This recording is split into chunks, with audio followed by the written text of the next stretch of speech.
جن لوگوں کو برزخی زندگی سمجھ میں نہیں آتی ان کو اللہ نے سمجھایا ہے ایک مثال سے۔ اللہ کہتے ہیں جب تم سوتے ہو، نیند میں جاتے ہو تو تمہارا اس دنیا سے کنیکشن ختم، اس میں بھی اللہ تمہاری روح کو قبض کرتا ہے۔ کون کرتا ہے روح کو قبض؟ یہ تو سائنسدانوں نے سو کے دیکھ لیا تو ایمان لے آئے، نہیں دیکھا ہوتا تو سائنس نیند کو بھی نہیں کبھی مانتی۔ یہ بھی کوئی چیز ہے، ہم تو جو چیزیں دیکھ رہے ہیں ان کو ایکسپٹ کرتے چلے جا رہے ہیں، تو اب مر کے کسی نے دیکھا نہیں ہے اس لیے اس کا انکار کر دیتے ہیں۔ تو اللہ کہتے ہیں جیسے نیند میں تمہاری روح اللہ قبض کر لیتا ہے، ایسے ہی سوتے میں بھی تمہاری روح قبض ہوتی ہے۔ نہ نیند میں فنا ہوتے ہو، نہ موت کے بعد فنا ہوتے ہو۔ سارا کھیل کس کا ہے؟ روح کا کھیل ہے۔ روح قیوم سے التی قضا علیہ الموت، جب نیند میں تمہاری روح اللہ کھینچ لیتا ہے تو جس کو زندہ کرنا ہوتا ہے دوبارہ روح لوٹا دیتا ہے، اڑ جاتے ہیں۔ جس کو موت دینی ہوتی ہے اس کی روح کو روک لیتا ہے۔ اتنے لوگ سوتے میں مر جاتے ہیں نا، اس کی روح کو کھینچ لیتا ہے۔ تو یہ روح ہے اور روح کو سائنس ایکسپلین نہیں کر سکتی۔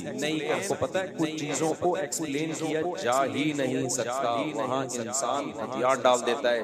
جیسے آپ دماغ کو سمجھنے کی کوشش کریں گے تو سائنسدان یہ کہتے ہیں پاسبل ہی نہیں ہے، کیونکہ دماغ کو آپ سمجھیں گے دماغ صحیح، اس کے لیے کوئی آپ کے دماغ سے اوپر کا دماغ ہوگا جو آپ کے دماغ کو پڑھے گا، پھر آپ سمجھ پائیں گے۔ اور اوپر کا دماغ، اوپر سے مراد ہمارے مینٹل لیول سے اوپر کسی کا مینٹل لیول ہوگا تو وہ سمجھے گا، وہ اللہ ہی سمجھ سکتا ہے۔ ہم تو سوچیں گے اسی دماغ سے سوچیں گے نا، اور اس دماغ کی ایک لمٹ ہے، اس سے آگے وہ دماغ بڑھ نہیں سکتا، یہ پاسبل ہی نہیں ہے، پاسبل ہی نہیں سمجھتا۔ اسی طرح سے روح کا بالکلیہ سمجھنا یہ کسی کے لیے ممکن ہے ہی نہیں، اور روح ہی حیات ہے، لہذا حیات کو حقیقی معنی میں سائنس ایکسپلین کر ہی نہیں سکتی۔ اللہ نے اس کو دو لفظوں میں ایکسپلین کر دیا کہ اللہ کی کلمہ کن کی طاقت سے جو انسان میں زندگی پیدا ہوتی ہے، تو زندگی کا نام کیا ہے؟ حیات ہے۔ سمجھتے ہو کہ نہیں سمجھتے ہو؟ اسی سے یہ بھی پتا چل گیا کہ جناب پھر کوئی اختلافی مسئلے آ جاتے ہیں، ہم آ گئے تو یہ جہاں جو نا یہ اجماعی مسئلہ ہے نا حضرت عیسیٰ کی حیات۔ جناب پروفیسر غامدی صاحب کہتے ہیں کہ قرآن مجید میں آتا ہے یا عیسیٰ انی متوفیک، اے عیسیٰ میں تجھے وفات دوں گا، ورافعک الیہ، اور میں تجھے اپنی طرف اٹھا لوں گا۔ تو غامدی صاحب کہتے ہیں دیکھو وفات دوں گا کا مطلب تو موت دینا ہوتا ہے، اس کا مطلب اللہ نے عیسیٰ کو موت دی ہے۔ اس آیت سے پتہ چل رہا ہے کہ وفات کا اصل مطلب عربی میں موت نہیں ہے۔ موت کے معنی میں یہ لفظ استعمال ہوا تو ہے لیکن اس کا اصل مقصد موت نہیں ہے۔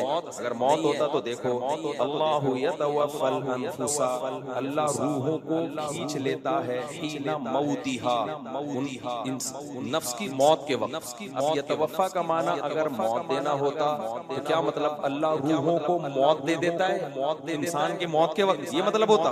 اللہ تو کہہ رہے ہیں جب تمہاری موت کا وقت آتا ہے میں روح کو یتوفا وصول کر لیتا ہوں۔ یہاں موت ترجمہ کسی بھی صورت میں ہوتا ہی نہیں، بن ہی نہیں سکتا۔ دیکھو توفا کا لفظ نکلا ہے وفا سے، اردو میں وفا کسے کہتے ہیں؟ پورا پورا چکا دینا، کسی کو کہتے ہیں نا وفا۔ یہ جو خشک موضوعات ہوتے ہیں میں ترنم سے اس لیے پڑھتا ہوں تاکہ سمجھ میں آئے، پیچیدگی میں نہ جائے۔ کہتے ہیں نا فلاں نے وفا کی ہے میرے ساتھ، کیا مطلب میں نے قربانی دی تھی، اس نے اس قربانی کا پورا پورا بدلہ چکایا۔ وفا پورا پورا کسی کو کوئی چیز دے دینا، اور توفا باب تفعل میں پورا پورا وصول کر لینا۔ تو توفا کا اصل معنی عربی میں وصول کرنا ہے، موت دینا نہیں ہے۔ اگر باڈی روح کے ساتھ وصول کر لی تو اس کا مطلب کیا ہے؟ پورا جسم وصول کر لیا، اور اگر صرف روح وصول کی ہے، باڈی چھوڑ دی تو صرف روح وصول کی ہے۔ سمجھتے ہو یہاں کیا اللہ فرما رہے ہیں؟ اللہ یتوفی الانفس، اللہ روحوں کو کھینچ لیتا ہے، وصول کر لیتا ہے حین موتها، اس نفس کی موت کے وقت۔ موت کے وقت اگر اللہ موت دیتا، روح کو موت دیتا تو روح کو موت تھوڑی آتی ہے، وصول کس چیز کو کیا؟ سمجھتے ہو؟ تبھی آگے اللہ کہتے ہیں جس کو موت دینے کا ارادہ ہوتا ہے اس کی روح نہیں لوٹاتا، روک کے رکھ لیتا ہوں اپنے پاس، اور جس کو زندہ کرنا ہوتا ہے جو روح لی تھی واپس اس کو باڈی کو واپس کر دیتا ہوں۔ سمجھ میں آ رہا ہے؟ تو توفا کا اصل مطلب کیا ہوا؟ وصول کر لینا۔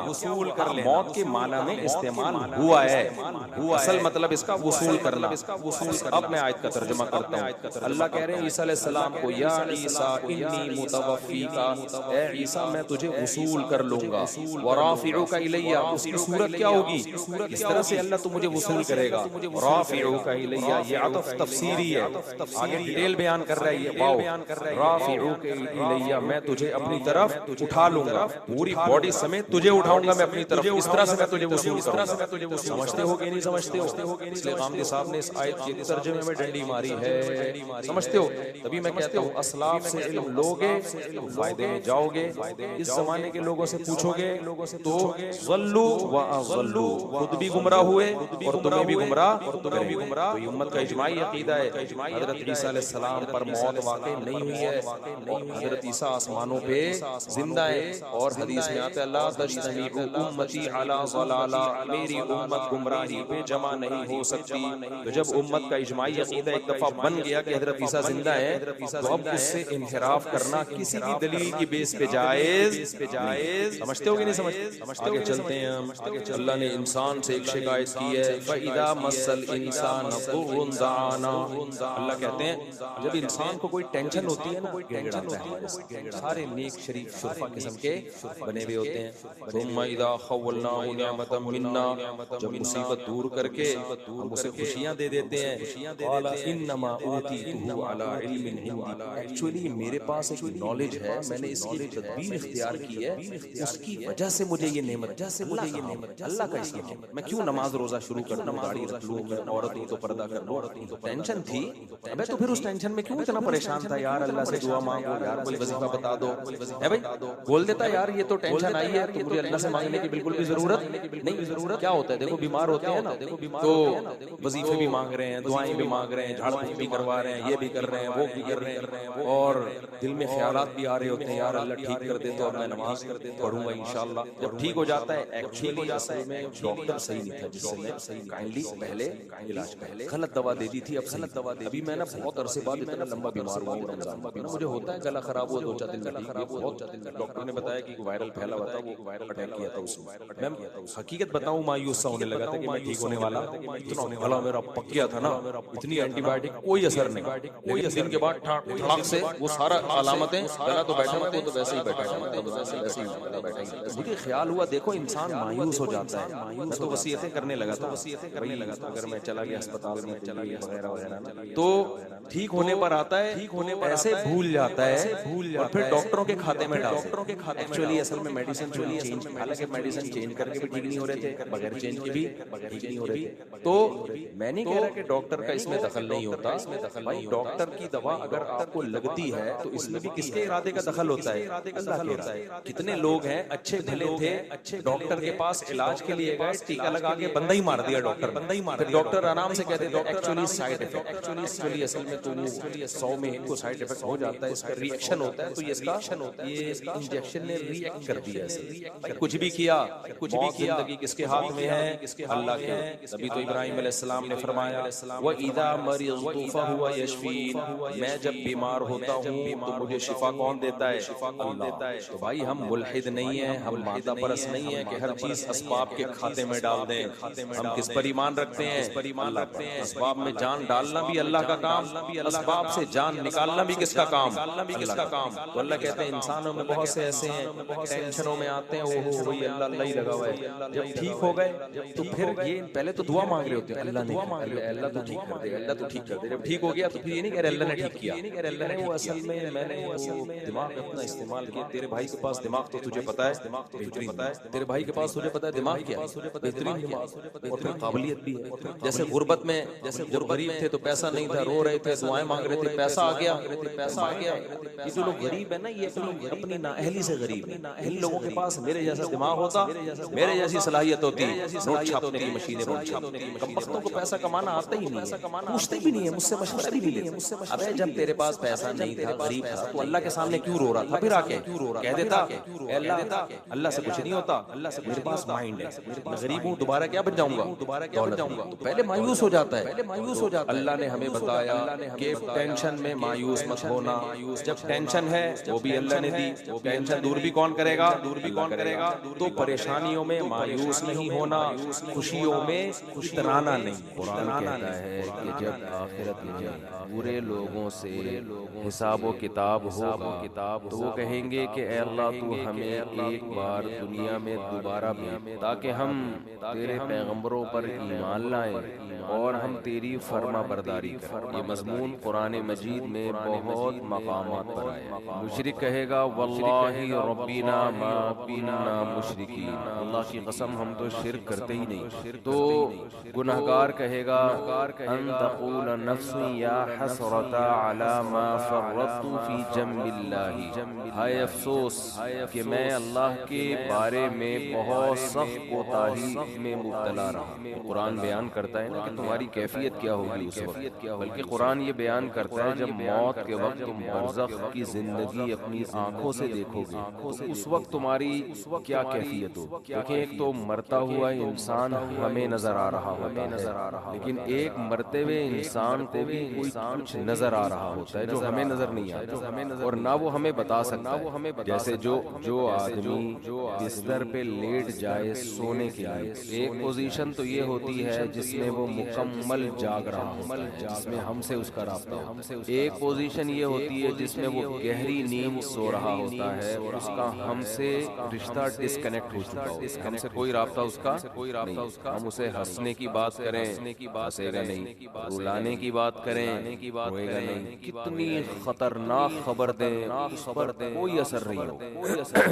لیکن ہمیں یہ لگ رہا ہوتا ہے کہ یہ بے ہوش ہے، مگر وہ ایک الگ دنیا میں وہ جس دنیا میں گھوم رہا ہوتا ہے اس کو خواب کہا جاتا ہے، عالم خواب۔ وہ یہ سمجھتا ہے کہ یہ حقیقت ہے۔ اچھے خواب بھی ہوتے ہیں، برے خواب بھی ہوتے ہیں۔ بعض اچھے خواب ایسے ہیں آنکھ کھلتی ہے تو انسان افسوس کرتا ہے یار میں تو سمجھ رہا تھا یہ سچی مچی کا ہو رہا ہے میرے ساتھ۔ بعض برے خواب ہوتے ہیں انسان کی آنکھ کھلتی ہے شکر ادا کرتا ہے اللہ تیرا شکر ہے کہ یہ خواب اللہ تیرا شکر ہے یہ خواب۔ لیکن خواب میں اس کو یہ احساس نہیں ہوتا کہ یہ خواب نہیں ہوتا۔ تو ایک کنڈیشن تو یہ ہے جس میں وہ بالکل ہم سے منقطع ہو چکا ہے، ایک کنڈیشن یہ ہے جس میں وہ ہم سے رابطے میں، ایک اس کے درمیان کی کنڈیشن جس کو میں پیار سے بٹوین کنڈیشن کہتا ہوں، کہتے نہیں انگلش میں اس کو بٹوین، لیکن درمیان ہے، دیسی انگلش ایسے ہی ہوتی ہے، کوئی بھی لفظ ادھار لے کے بالکل درمیانی کنڈیشن کیا ہوتی ہے جس میں وہ آدھا جاگ رہا ہوتا ہے اور آدھا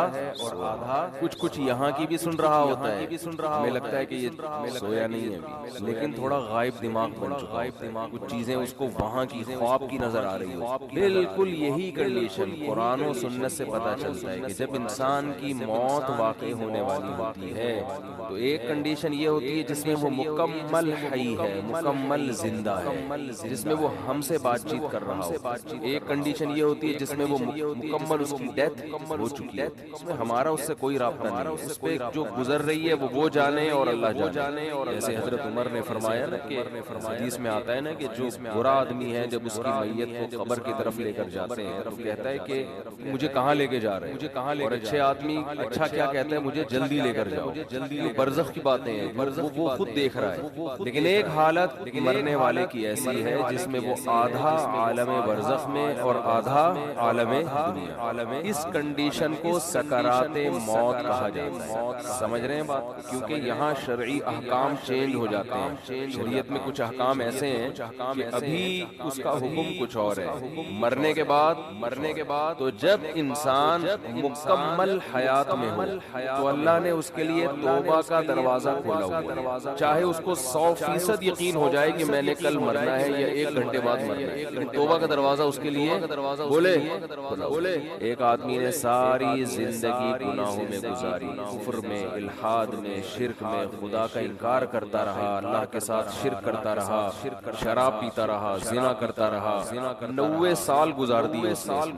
اب اسے ڈاکٹروں نے بتایا کہ آپ کی ڈیتھ ہونے والی ہے، آپ کینسر کے مریض ہیں، آپ کا زہر یہاں تک پھیل گیا ہے یا کوئی اور بیماری ہے جس میں زہر پھیلتا ہے، یہاں تک پھیل گیا کہ 24 گھنٹے میں کے اندر آپ کی ڈیتھ یہ بھی اب توبہ کرے گا تو اللہ اس کی توبہ یہ اللہ کا وعدہ، دل سے کرے توبہ، یہ والی توبہ نہ ہو کہ اگر نہیں مرا تو ٹھیک ہے پرانا اسٹائل، مر گئے تو توبہ تو کی بھی ہم نے۔ وہ بھی پھانسی والا بھی ایسے ہی 90 سال میں اس کو پھانسی کی سزا سنا دی گئی، پھانسی والی مثال اور آسان ہے، اس کو پھانسی کی سزا سنا دی گئی اور اسے بتایا گیا کہ 6 مہینے بعد آپ کو ہینگ کر دیا جائے گا، لٹکا دیا جائے گا۔ یہ بھی ظلم ہے انسان پر پھانسی کی سزا دے، بہت عذاب والی موت ہے جو گلا دبا کے ہوتی ہے. اسلام نے حکم دیا ہے جس کی سزا قتل ہے اس کو تلوار سے سر قلم کیا جائے. تکلیف کم ہوتی ہے جب تلوار لگتی ہے نا اس کے یہاں مجرم یہاں, سب سے پہلے اس کا دماغ کا اور باڈی کا کنیکشن ختم ہو جائے, تکلیف کا احساس ختم, لیکن وحشت بہت ہوتی ہے. مقصد تھا شریعت کا کہ لوگ جرم سے باز آ جائیں. ایسا طریقہ اسلام نے رکھا ہے کہ دہشت بہت بیٹھ جائے لیکن مجرم کو تکلیف کم سے کم ہو. جب سر پہ اس کے مجرم کے تلوار لگتی ہے تو وہ سر کھوپڑی وہاں جا کے گری, تڑپتا بہت ہے, بلیڈنگ ہوتی ہے. اور اسلام میں یہ بھی حکم ہے کہ پھانسی کی سزا بند کمرے میں نہ دی جائے, یعنی قتل کرنے کی سزا, بلکہ یہ کھلے عام چوک میں دی جائے. ساری دنیا اپنی آنکھوں سے دیکھے تاکہ معاشرے میں قتل رکے. اب دیکھو مجرم کے ساتھ بھی احسان, اس کو کم سزا دی, یعنی اس کو تکلیف سے بچایا جا رہا ہے. اور لوگوں کے ساتھ بھی احسان, ان پر دہشت بٹھائی جا رہی ہے, لوگ قتل سے باز. مجھے یاد ہے 20-25 سال پہلے ہمارے بچپن کی بات ہے کہ سعودی عرب سے ہمارے ایک دوست آئے ملنے کے لیے. وہ تھے اصل میں بلوچستان کے تھے لیکن بائی بورن سعودی تھے. بلوچی بھی بولتے تھے, اردو بھی بولتے تھے, عربی بھی بولتے تھے. کہنے لگے میں نے جب پہلی مرتبہ سعودی عرب میں سر قلم ہوتے ہوئے دیکھا ہے. بلوچی تھے, بڑے مضبوط, گروہی. کہہ رہے میں 2 گھنٹے ایسے کانپتا رہا لاش کو دیکھ کے. لاش سر قلم کیا ہے تو 2 گھنٹے میں ایسے خوف سے. تو بتاؤ جس نے یہ منظر دیکھا ہو وہ کبھی کسی کے قتل کا سوچ سکتا ہے جس کو پتا ہو کہ میرا بھی انجام ہو. ہمارے ہاں بڑے بڑے ڈکیت کو پکڑا جاتا ہے. کل ہم نے ویڈیو دیکھی ہے کراچی میں, عورت کے سامنے اس کے بیٹے کو شوٹ کیا. سوچو یار اس ماں پہ کیا گزری ہو, کیا حال ہوا ہو.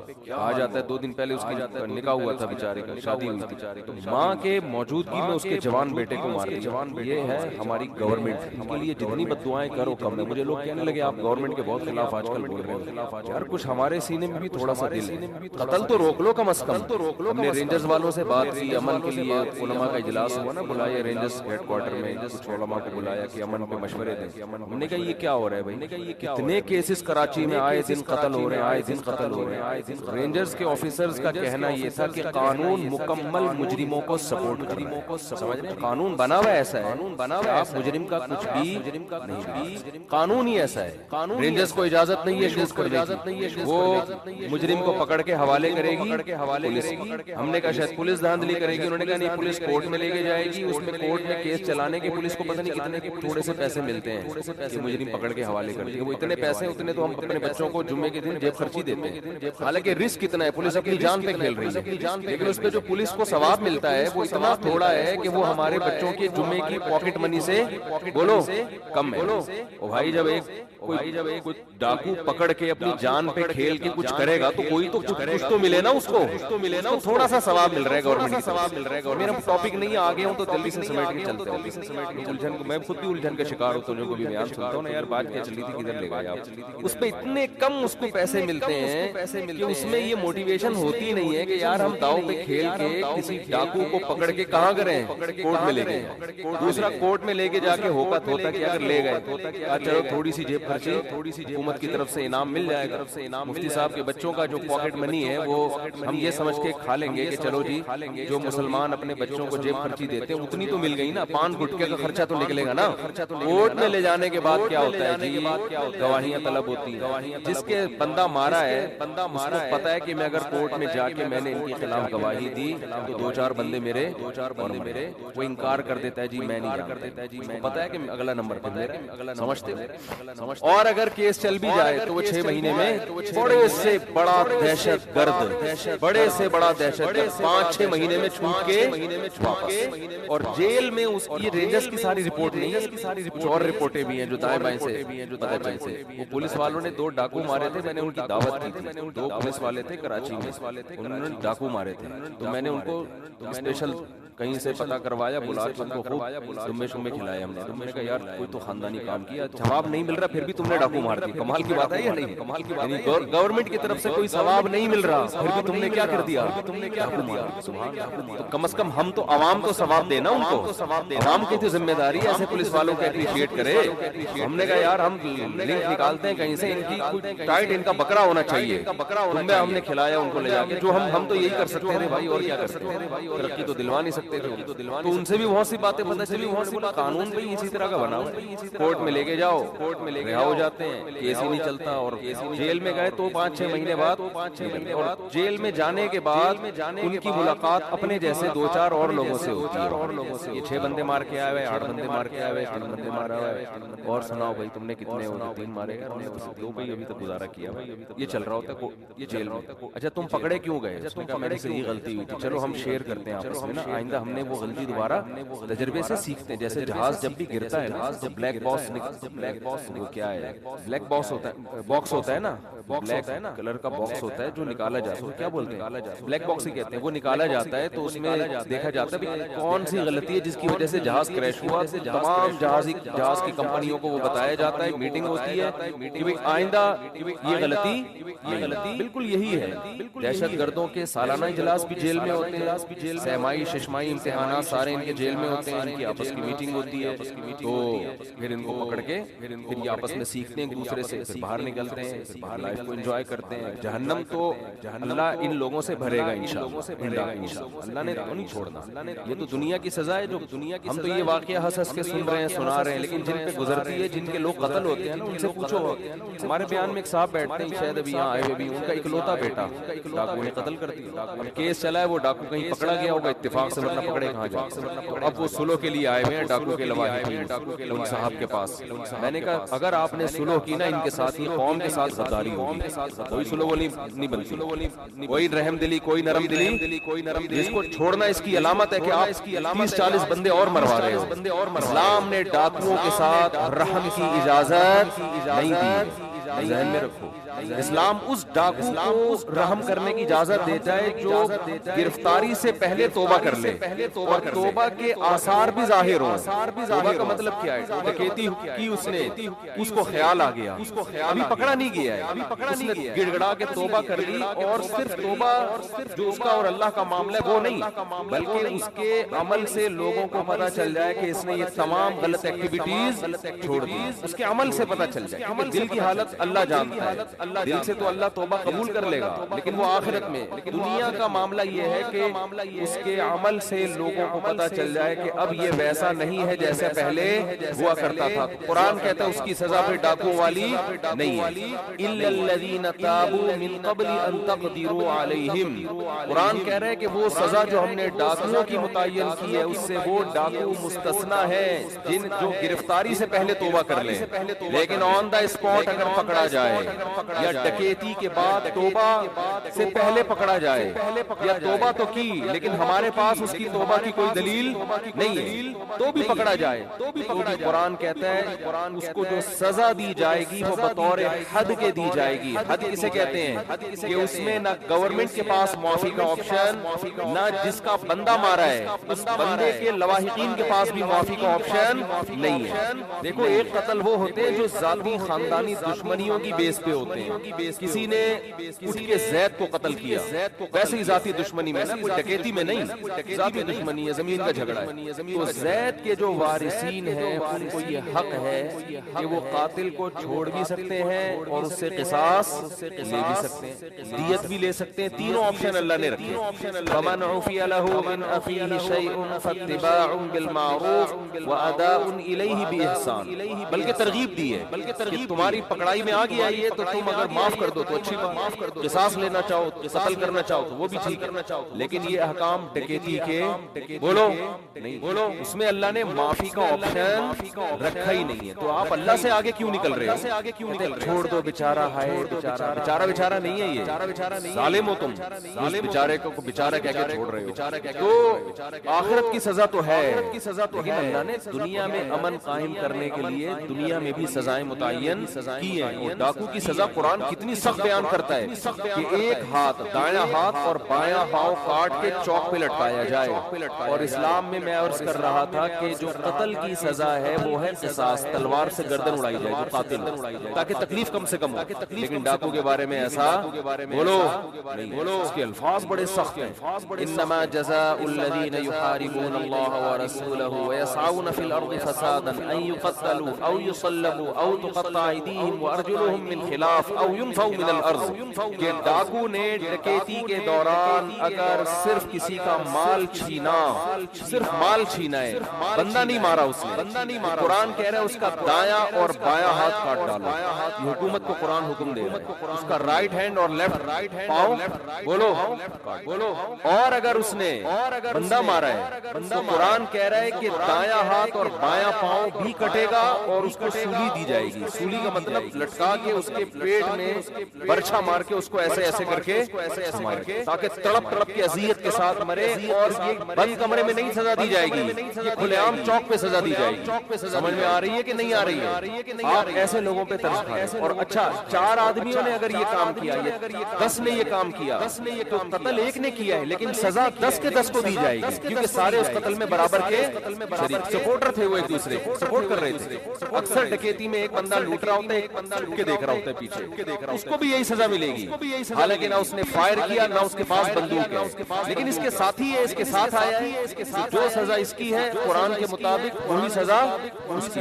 تو عدالت میں جاتے ہیں تو ماشاءاللہ وہاں ان کی آپس میں سلیک ہو جاتی ہے، پھر نکل کے آ جاتے ہیں. تو سندھ کا حال برباد ہو گیا. اس کا ایک ہی حل ہے کہ رینجرز کو مکمل اختیارات دیے جائیں، آن دا اسپاٹ بندہ مارنے کی مکمل پرمیشن دی جائے. جب رینجرز کو اختیارات دیے تھے کراچی میں، آپ کو پتا ہے 1 مہینے میں الحمدللہ امن قائم ہو گیا، بتے سب ختم ہو گئے تھے کراچی میں. لیکن گورنمنٹ یہ اختیارات نہیں دیتی کیونکہ ان کے اپنے بندے ڈکیتیوں میں ملوث ہوتے ہیں. میں نہیں کہہ رہا کہ گورنمنٹ میں سب کے بندے ہوتے ہیں، لیکن بہت سو کے ہوتے ہیں، خود ملوث ہوتے ہیں، بھتے چل رہے ہوتے ہیں. یہ علاقے جیسے بھیکاریوں کے علاقے ڈیوائیڈ ہوتے ہیں، یہاں سے دادا گیری بھائی یہ دکانوں کے بھتے میرے پاس ہے، یہ علاقہ میرا ہے، موبائل اسنیچنگ یہاں میں کروں، اس کے ساتھ پورا سیٹنگ ہوتی ہے. تو آخرت نہ ہوتی تو یہ اللہ کی طرف ظلم کی نسبت تھی. اللہ دنیا میں تو انصاف ملتا نہیں ہے، تو مار کے ختم کر دیتا ہے، سب ختم مٹی کر کے برابر کر دیتا ہے. اللہ کہتے ہیں نا وَلَا تَحْسَبَنَّ اللَّهَ غَافِلًا عَمَّا يَعْمَلُ الظَّالِمُونَ. ظالم لوگ جو کچھ کر رہے ہیں اللہ کو اس سے بے خبر مت سمجھو.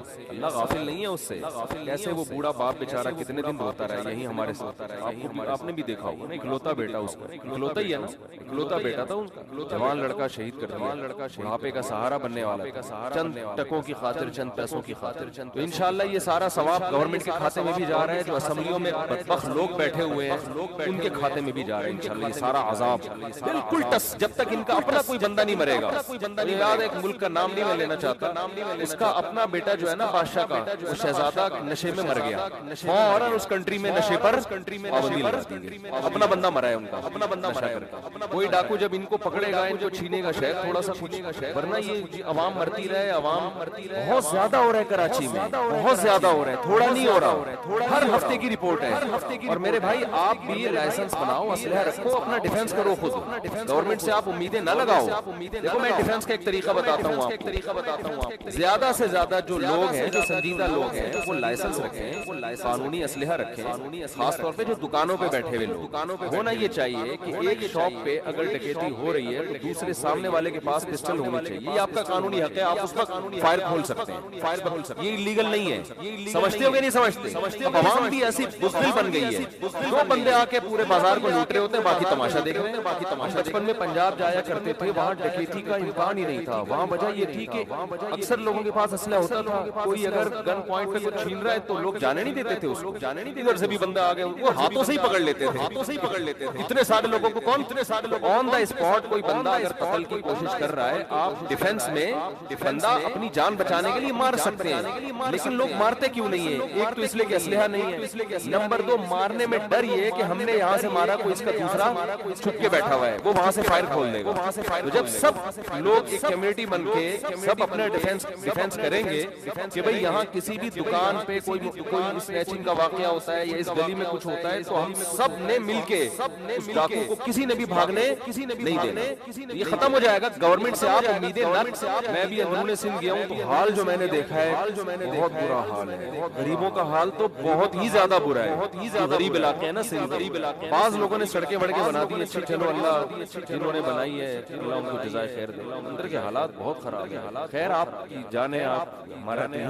ٹاپک اور موضوع ہے نہیں کیا موضوع ہے. ہم تو اسی شہر کے ہی ہیں نا، باسی ہیں شہر کے، تو ہمیں اپنی بھڑاس تو ہم یہی نکالتے ہیں. آپ کو پتہ ہے مولوی لوگ ساری اپنی ٹینشن ممبر پہ نکالتے ہیں. وہ ایک مولوی صاحب کا بھی میں گھر میں آنا تو گھر والوں نے ایک بیان لگایا بہت زور سے. مولوی صاحب تقریر کر رہے ہیں، جو عورت ایسے نہیں کرتی وہ ایسے وہ جہنم میں جائے گی، جو اپنے وہ بہت چیخ رہے ہیں نا. تو میں نے گھر والوں سے بولا یہ بات بھی آرام سے بھی تو بیان کر سکتے ہیں کہ جو عورت اپنے شوہر کے حقوق ادا نہیں کرتی تو وہ جہنم میں جائے گی. وہ ایک تو بہت جذباتی ہو رہے ہیں نا، وہ ویڈیو بیان تھا بہت جذباتی ہو کہ جو عورت شوہر تو اس پہ کسی نے لیبل لگایا ہے بیوی سے بہت تپے ہوئے ہیں یہ مولانا صاحب.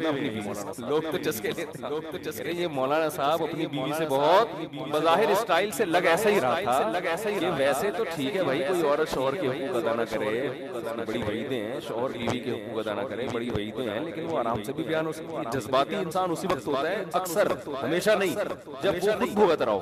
اگر کوئی مولوی صاحب بیان کرا عورت جہنم میں ہے، آرام سے بھیج دیں جہنم میں. اسپیڈ بہت تیز ہے اس لیے تو جلدی چلی جائے گی. جہنم میں ہی بھیجنا ہے تو تھوڑا سلولی لے جائیں، پیار محبت سے لے جائیں. چیخنا، میں نے کہا بھائی یہ کچھ زیادہ ہو گیا. تو گھر والوں نے بتایا کہ یہ لیول کیا لگا، لوگ نے نا کلپ بنا کے. تو ہم بھی بھائی تپے ہوئے ہیں کراچی کے حالات سے، اس لیے تھوڑا سا ہم بھی کیا ہو جاتے ہیں 10 منٹ کا راستہ ہوتا ہے کہ 1 گھنٹہ لگ جاتا ہے. خیر بچے کہہ رہے ہیں کل ہمارے رشتے دار بچے ملے، انہوں نے کہا ہم 2 دن گرین بس کے اندر ہی رہیں. ہم نے تو ارادہ کر لیا، بہت عرصے بعد گرین بس کراچی میں آ رہی ہے تو ہم اب اسی کے اندر 2-3 دن تک باہر نکلیں گے. میں نے ہاں میں یہ کر رہا تھا کہ ڈاکوؤں پر شریعت نے رحم نہیں کیا. خیر میں یہ کر رہا تھا کہ ایک شخص 90 سال کی عمر ساری زندگی قتل میں گزری، ڈکیتیوں میں گزری، ظلم میں گزری. کورٹ نے فیصلہ کیا جو کہ نہیں کرتی عام طور پر، لیکن کر دیا کہ اس کو پھانسی پہ لٹکایا جائے. 6 مہینے بعد لٹکایا جائے.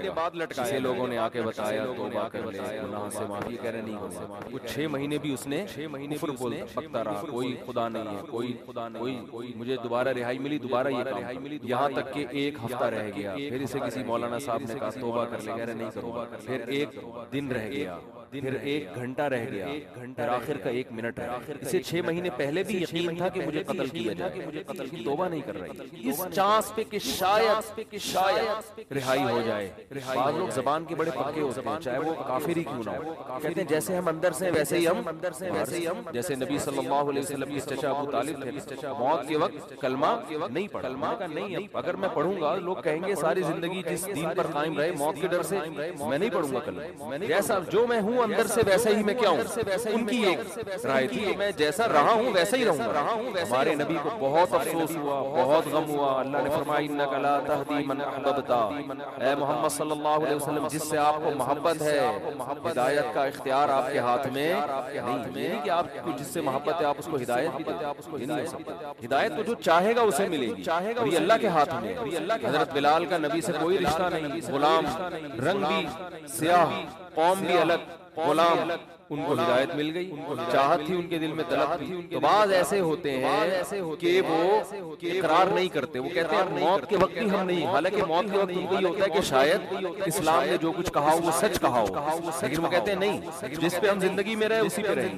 تو یہ جو 90 سالہ شخص تھا جس نے سینکڑوں انسانوں کو قتل کیا، ہزاروں کو قتل کیا، خدا سے بغاوت کی، اللہ کے وجود کا انکار کیا، اس سے بڑا مجرم دنیا میں کوئی نہیں ہو سکتا تھا. اسے بتایا گیا 6 مہینے بعد تمہیں لٹکا دیا جائے گا. لوگوں نے کہا توبہ کر لے، اس نے کہا کہ نہیں، کیونکہ اس کو یہ تھا کہ شاید میں رہا ہو گیا، 1% چانس ہے، تو میں نے تو وہ بدماشیاں دوبارہ کرنی ہے، پھر میں کس منہ سے لوگوں کے پاس جاؤں. لوگ کہیں گے اچھا پہلے اسلام باطل تھا اب اسلام صحیح ہو گیا. اس نے ڈیلے کی، یہاں تک کہ اس کو لٹکانے میں 1 منٹ باقی ہے. 1 منٹ اس کو یقین ہو گیا میری زندگی صرف کتنی دیر کی ہے، 1 منٹ. اب رہائی کے تمام اپیلیں مسترد ہو چکی ہیں، لیکن ہے پورا زندہ. ابھی عالم برزخ کو اس نے اپنی آنکھوں سے دیکھا. اب اگر یہ توبہ کر لے، بالکل پھانسی کے پھندے کی طرف جا رہا ہے، اس کو جلاد لے کے جا رہا ہے لٹکانے کے لیے، یہاں تک کہ اس ٹول پہ اس کو کھڑا کر دیا. این اس وقت بھی اگر یہ توبہ کرے گا تو اللہ کا وعدہ ہے اس کی توبہ اللہ قبول کرے. لیکن اس توبہ میں شرط یہ ہے کہ یہ دل میں ارادہ ہو کہ اگر بالفرض چھوٹ گیا میں قدرت کی طرف سے کچھ بھی ہو تو میں دوبارہ پرانی زندگی کی طرف نہیں لوٹا. یہ دل کی حالت تو اللہ ہی جانتا ہے نا. یہ پکا عزم دل سے ہو اور زبان سے اقرار کرے کہ اللہ میں اسلام کو قبول کرتا ہوں, میں تیرے وجود کا قائل, تیری توحید کا قائل, تیرے پیغمبروں کا قائل. مجھے اگر رہائی مل گئی تو میں دوبارہ اس پرانی زندگی کی طرف نہیں آؤں گا. حالانکہ رہائی ملنے کا کوئی چانس نہیں ہے. جو پاس ہونے والے لوگ ہیں کیا خوب ہوں گے وہ بھی. ما اصحاب اللہ خود تعریف کر رہے کیا زبردست. اصحاب المشأمہ ما اصحاب المشأمہ, جو بائیں ہاتھ والے ہوں گے کیا ہی برے ہوں گے وہ, کتنا برا ٹھکانہ. والسابقون السابقون, فرمایا کچھ لوگ وہ ہوں گے جو سبقت کرنے والے تھے, ایکسیلنسی کے ساتھ مارکس لیے انہوں نے. یہ وہ لوگ ہیں جو واقعی سبقت کرنے والے. کون ہیں؟ جو ہر نیکی میں دوسرے سے آگے بڑھنے کی کوشش. ان کا سب سے پہلا مصداق مجاہدین, جنہوں نے اپنی جان مال کو اللہ کے حوالے کر کے میدان جنگ میں نکلتے دنیا کو خیر آباد لڑتے ہیں اللہ کی راہ میں. پھر وہ لوگ جنہوں نے دین کے لیے اپنے آپ کو وقف کر دیا. پرسوں رائیونڈ سے بزرگ سے ملاقات ہوئی, 40 سال سے رائیونڈ میں مقیم ہے. 40 سال ہو گئے اپنے آپ کو دین کی خدمت کے لیے بولو. میں نے ایسے دیکھے تبلیغ میں بزرگ کروڑ پتی لوگ ہیں, ان کا بزنس ہے چلتا ہوا, بزنس چل رہا ہے اپنی جگہ.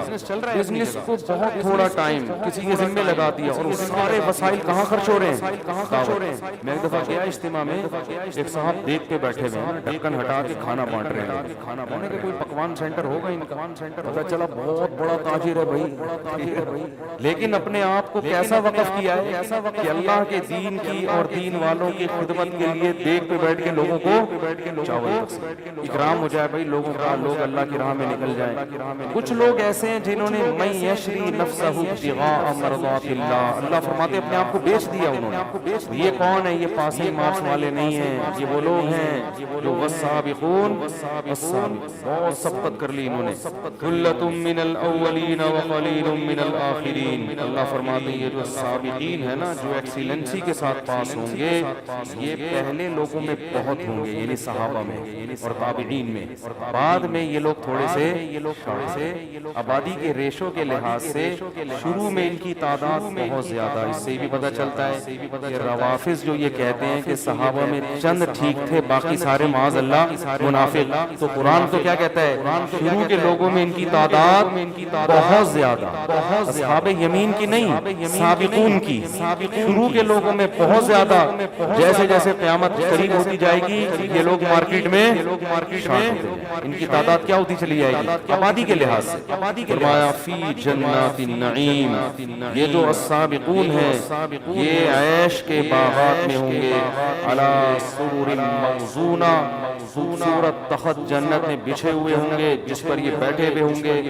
متکئین علیہا متقابلین, قرآن جنت کی نعمتوں کا تذکرہ کرتا ہے تو ایسے انداز میں کہ انسان کی جو کا مینٹل لیول ہے نا اس سے اوپر کی باتیں نہ ہو, اور ہر دور کے انسان کو جنت سمجھ میں آ جائے, ورنہ جنت کو مثال کے ذریعے بیان کرنا ممکن نہیں ہے. میں اس کی ایک مثال دیتا ہوں. دیکھو اللہ نے ہمیں دنیا میں جو نعمتیں دی ہیں یہ ہمارے کسی عمل کا بدلہ نہیں ہے, لیکن ان نعمتوں میں کتنے مزے رکھے ہیں. شدید پیاس کے وقت آپ پانی پیئیں کیسا مزہ آتا ہے, جس کے پاس تھوڑا سا پیسہ ہو کیسی مزے کی زندگی گزر رہی ہوتی ہے. حالانکہ یہ عمل کا بدلہ نہیں ہے. تو سوچو اللہ جب عمل کا بدلہ دے گا, نزلا من غفور الرحیم, اور اللہ کی طرف سے میزبانی ہوگی, مہمان بنیں گے ہم اس کی جنت میں. پھر ما لا عین رأت ولا اذن سمعت ولا خطر علی قلب بشر. نبی نے فرمایا ایسی نعمتیں اللہ نے تیار کر کے رکھی ہیں جو نہ کسی آنکھ نے آج تک دیکھی, نہ کسی کان نے ان کا حقیقی تذکرہ سنا, اور نہ کسی دل میں ان کا خیال بھی گزرا ہے. یعنی آپ عیش و عشرت جتنا سوچ سکتے ہو نا, آپ کی جہاں انتہا ختم ہوگی اس سے بھی آگے کی چیز ہے جنت. بہت خوش قسمت لوگ ہیں جو اس دنیا میں تھوڑی سی قربانی دے کر اپنے اوپر جنت کو واجب کر لیتے ہیں. اور بہت ہی بدقسمت لوگ ہیں جو تھوڑے سے گناہ ہیں جن کو آرام سے چھوڑا جا سکتا ہے مگر ان چند حرام لذتوں کی خاطر اپنے آپ کو جنت سے محروم کر رہے ہیں. قرآن کہتا ہے یطوف علیہم ولدان مخلدون. اللہ کچھ مثالیں دے رہے ہیں جنت میں ایسے خوبصورت بچے. سورہ دہر میں اللہ نے فرمایا اذا رأیتہم حسبتہم لؤلؤا منثورا. خدمت کے لیے اللہ جنت میں بچوں کو پیدا کیا. اللہ بہت سارے بچے ہوں گے جو آپ کی خدمت کریں گے اور اتنے خوبصورت بچے. قرآن کہتا ہے جیسے تسبیح خوبصورت دانے ٹوٹ کے بکھرتے ہیں نا, کیسی اچھی لگ رہی ہوتی ہے وہ دانے بکھرے ہوئے موتی. وہ جنت میں بچے ایسے پھیلے ہوئے ہوں گے جیسے تسبیح کے دانے ٹوٹ کے اس کے موتی بکھر گئے. فرمایا بھی اکواب واباریق وکأس من معین. ان شرابوں کے ساتھ بہتی ہوئی شراب لا یصدعون عنہا ولا ینزفون, جس سے نہ سر میں درد ہوگا نہ یہ بہکی بہکی باتیں کریں گے. وفاکہۃ مما یتخیرون. جو پھل کھانا چاہیں گے. ولحم طیر مما یشتہون. اور اڑتے ہوئے پرندوں کا گوشت جس پرندے کے کھانے کی ان کو خواہش ہوگی. حور عین. اور فرمایا ان کی نکاح ہم ایسی عورتوں سے کریں گے. حور عربی میں کہتے ہیں حورا کی جمع. حورا کہتے ہیں انتہائی سفید رنگت والی, اور عین آئینہ کی جمع. عین آئینہ کہتے ہیں بڑی بڑی آنکھوں والی. تو اللہ کو ہماری فطرت کا پتہ ہے نا, تو اللہ نے بتایا کہ سفید رنگت والی بڑی بڑی خوبصورت آنکھوں والی عورتوں سے میں ان کا نکاح کراؤں گا. کأمثال اللؤلؤ المکنون. ان عورتوں کی مثال اور حسن و جمال ایسا ہوگا جیسے خوبصورت موتی ہوں جن کو چھپا کے رکھ دیا ہو, ان پہ کوئی گرد و غبار نہ. خوبصورت موتی ہو نا, ان کو آپ چھپا کے رکھیں تو ان کی شائننگ میں ان کی چمک میں کوئی کمی واقع نہیں ہوتی. جزاء بما كانوا يعملون. فرمایا اس عمل کا بدلہ ہے جو یہ دنیا میں کیا کرتے تھے. لا يسمعون فيها لغوا ولا تأثیما. کوئی بیکار سر میں درد کرنے والی بات نہیں سنیں گے. الا قیلا سلاما سلاما. ہر طرف سے سلامتی. واصحاب الیمین ما اصحاب الیمین. اور فرمایا جن کو پاسنگ مارکس ملے, دائیں ہاتھ میں اعمال نامہ ملا, ان کے بھی کیا خوب مزے ہیں. فی سدر مخضود. ایسے بیری کے درخت جن میں کانٹے نہیں ہوں گے. وطلح منضود. گچھے لٹکے ہوئے کیلوں کے. دیکھو ایک کیلا ٹھیلے سے خرید کے کھایا جاتا ہے, ایک درخت پہ خوبصورت لٹکا ہوا ہوتا. اللہ لٹکے ہوئے پھلوں کا قرآن میں تذکرہ کرتے ہیں. قطوفها دانیہ. لٹکے ہوئے جو گچھے والے پھل ہوتے ہیں نا وہ الگ ہی اس میں لطف آتا ہے کھانے کا. فرمایا وظل ممدود وماء مسکوب وفاکہۃ کثیرۃ لا مقطوعۃ ولا ممنوعۃ وفرش مرفوعۃ. انا انشأناہن انشاء فجعلناہن ابکارا. فرمایا ان کو جو ہم حوریں دیں گے, جو ان کو عورتوں سے ان کا نکاح کریں گے, یہ وہ عورتیں ہیں جن کو ہم نے جنت ہی کی مٹی سے پیدا کیا. فجعلناہن ابکارا. اور ان کو ہم نے کنوارا بنایا ہے. لم یطمثہن انس قبلہم ولا جان.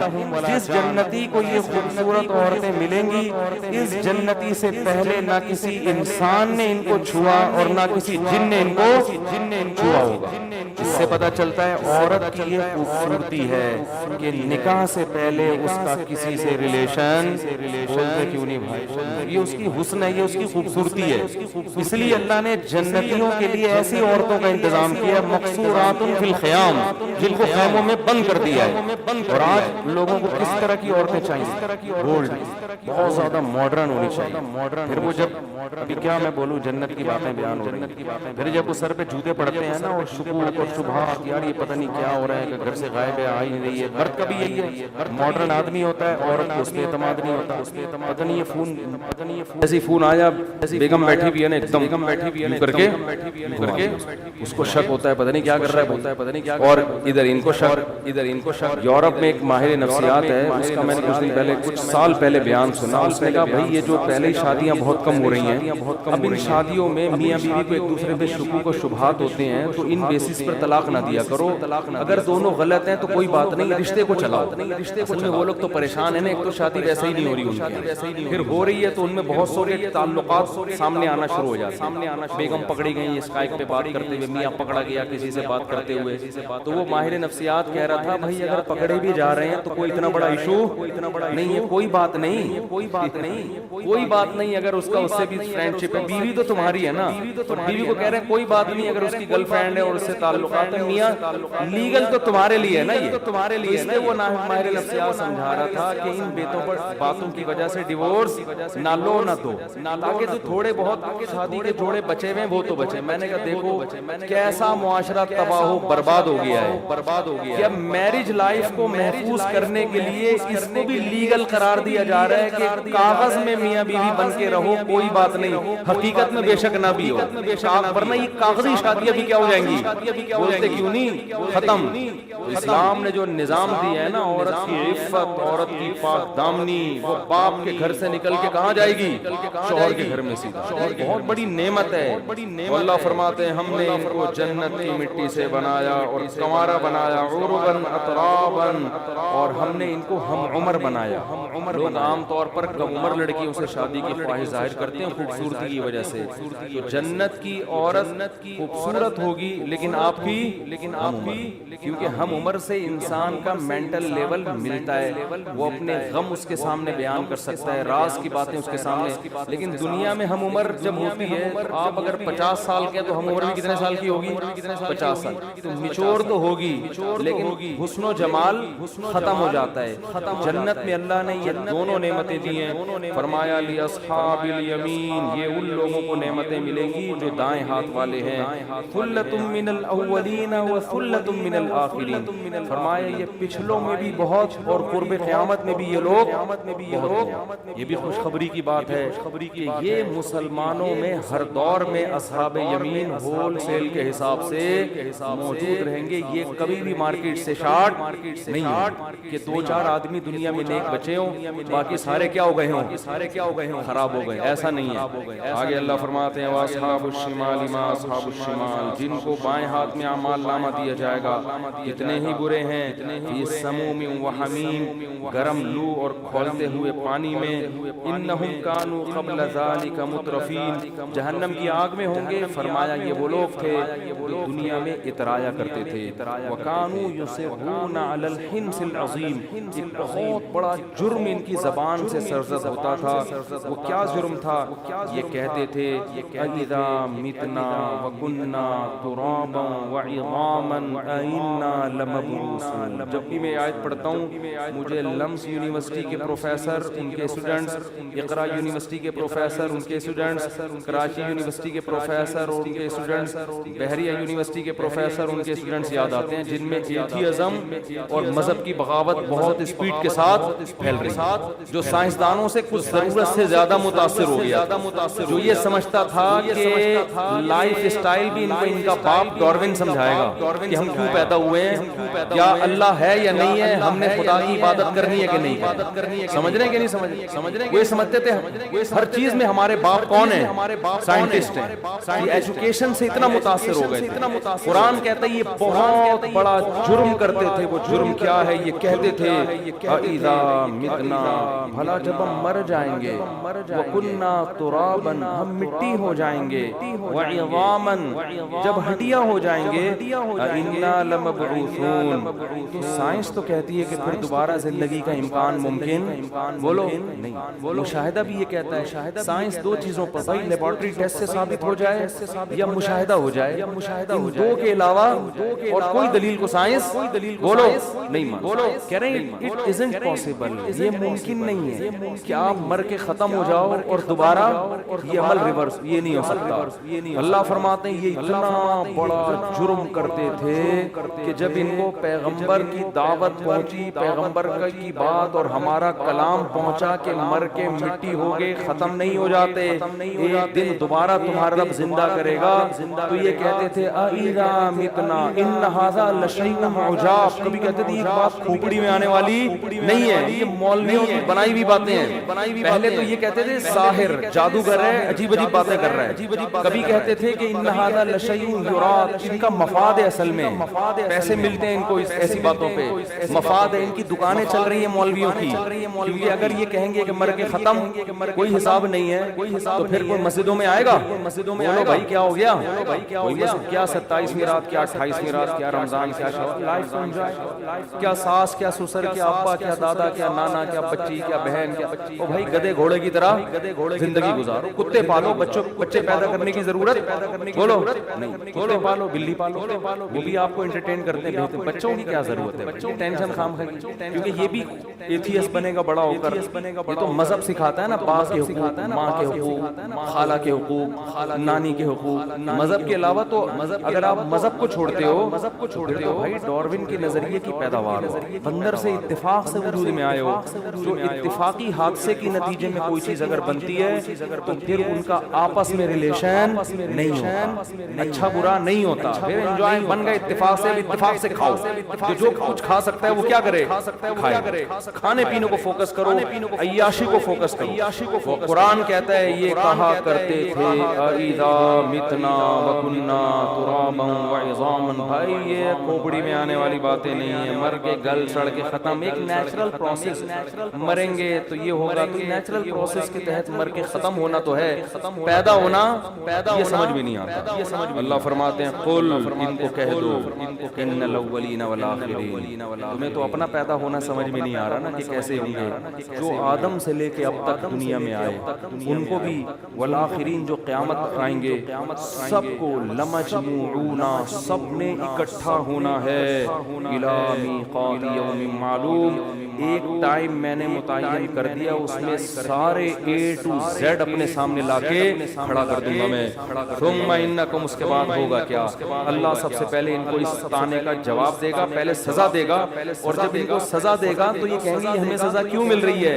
تو اللہ کہے گا ان کے اس طعنے کا جواب دے گا کہ تم جو یہ الفاظ کہا کرتے تھے نا، اور تمہارے پاس میرے اس دعوے کے اتنے دلائل تھے، ان دلائل کو تم نے نظر انداز کیا، اور اپنی یونیورسٹی کے اس بدبخت پروفیسر کو جو اپنے پیدا کرنے والے، وہ اپنے باپ کو تو مانتا تھا کہ میں باپ سے پیدا ہوا ہوں، ماں کو بھی مانتا تھا ماں سے پیدا ہوا ہوں، لیکن باپ اور ماں اتفاق سے وجود میں آ گئے، اتنی بیوقوفوں والی باتیں کیا کرتا تھا، اس گدھے کی خاطر تم نے اپنے خدا کا انکار کیا، اس کی تمہیں یہ سزا ملے گی۔ اللہ فرماتے ہیں ثم انکم ایھا الضالون المکذبون، اے گمراہ لوگوں اور اے خدا کی آیتوں کا انکار کرنے والوں، لآکلون من شجر من زقوم، اس درخت سے تمہیں کھلاؤں گا جس کا نام زقوم ہے، جس کے بارے میں حدیث میں آتا ہے کہ ایک اس کا تھوڑا سا پانی نکال کے اگر میٹھے سمندر میں ڈال دیا جائے تو وہ سمندر کڑوا ہو جائے، فمالئون منہ البطون، اسی سے اپنا پیٹ بھرو گے،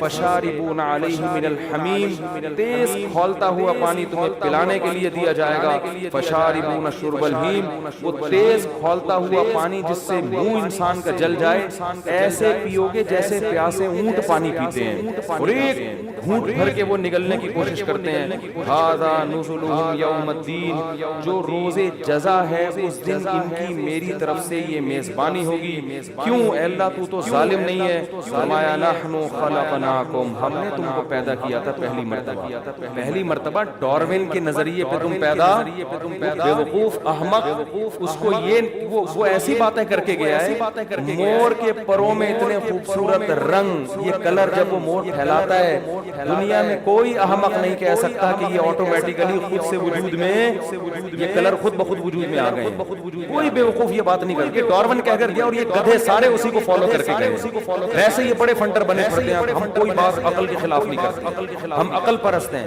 میں لوگوں سے ان گدھوں سے ایک سوال پوچھتا ہوں کہ ایک کاغذ پہ ایک انسان کی تصویر بنی ہوئی ہو، بے جان تصویر، آپ کسی پروفیسر سے پوچھیں اس گدھے سے کہ اگر ڈاروین یہ دعویٰ کرتا کہ اربوں خربوں سال میں کسی کاغذ پہ انسان کی ایسی تصویر اتفاق سے بن گئی ہے، مان لیتے؟ آپ کہو گے کبھی بھی اتفاق سے ایک تصویر، بے جان تصویر، بولو نا نہیں نہیں جی، ڈاروین نے ایک ثبوت بھی دیے ہیں کہ وہ ایک دفعہ وہ ہوا تھا، وہ طوفان آیا ہوگا، رنگ کے ڈبے گر گئے ہوں گے، پھر وہ ڈبے یوں کر کے گرے ہوں گے، پھر ایک برش یوں چل گیا ہوگا، پھر ایک کروڑوں سال میں یوں چل گیا ہوگا، پھر یوں چل گیا، ہوتے ہوتے ایک پورا چہرہ وجود میں آ گیا۔ کہوگے بھائی نہیں ہو سکتا ہے، کمال ہے، یہ تو مان نہیں رہے کہ بے جان تصویر وجود میں آ گئی، اور وہ تصویر ایک پتلے کی شکل میں وجود میں آئی، اور اس میں دو آنکھیں سچی مچی کی لگی ہیں جو دیکھتی ہیں، دو کان سچی مچی کے ہیں، جو سنتے ہیں، دماغ کھوپڑی میں فٹ ہے، جو سوچتا ہے، زبان ہے